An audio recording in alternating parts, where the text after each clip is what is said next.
السلام علیکم ورحمۃ اللہ وبرکاتہ۔ امیرالمؤمنین حضرت عمر بن عبدالعزیز رحمۃ اللہ علیہ بہت انصاف پسند بادشاہ تھے۔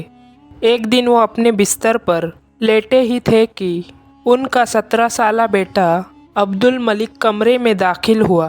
اس نے کہا، امیرالمؤمنین آپ کیا کرنا چاہتے ہیں؟ فرمایا، بیٹا میں تھوڑی دیر سونا چاہتا ہوں، اس لیے کہ اب میرے جسم میں طاقت نہیں ہے، میں بہت تھکا ہوا ہوں۔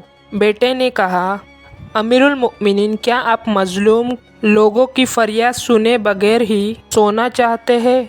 ان کا وہ مال جو ظلم سے چھینا گیا، انہیں کون واپس دلائے گا؟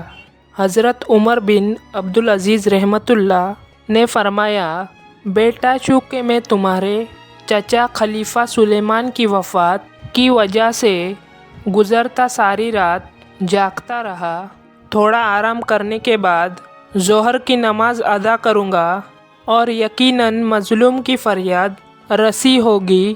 بیٹے نے کہا، امیرالمؤمنین اس کی کون ضمانت دیتا ہے کہ آپ ظہر تک زندہ رہیں گے؟ بیٹے کی یہ بات سن کر حضرت عمر بن عبدالعزیز رحمۃ اللہ علیہ تڑپ اٹھے، آنکھوں سے نیند جاتی رہی، تھکے ہوئے جسم میں دوبارہ طاقت لوٹ آئی۔ پھر آپ نے فرمایا، بیٹا ذرا میرے قریب آؤ۔ بیٹا قریب ہوا تو اسے گلے لگا کر پیشانی کو بوسہ دیا اور فرمایا، اللہ کا شکر ہے جس نے مجھے ایسا نیک فرزند عطا کیا جو دینی معاملات میں میری مدد کرتا ہے۔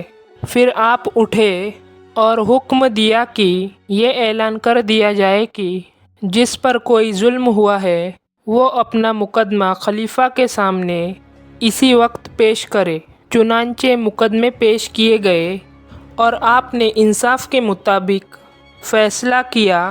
دیکھیے عبدالملک نے کس طرح اپنے والد کو ایک اچھے کام پر توجہ دلائی اور یہ ثابت کیا کہ اچھی پرورش سے اولاد بھی نیکی کے راستے پر چلتی ہے۔ تو دیکھا آپ نے، حضرت عمر بن عبدالعزیز رحمۃ اللہ علیہ نے اپنی اولاد کی اتنی اچھی تربیت کی تھی، ہمیں بھی اپنے اولاد کی ایسی ہی نیک تربیت کرنی چاہیے۔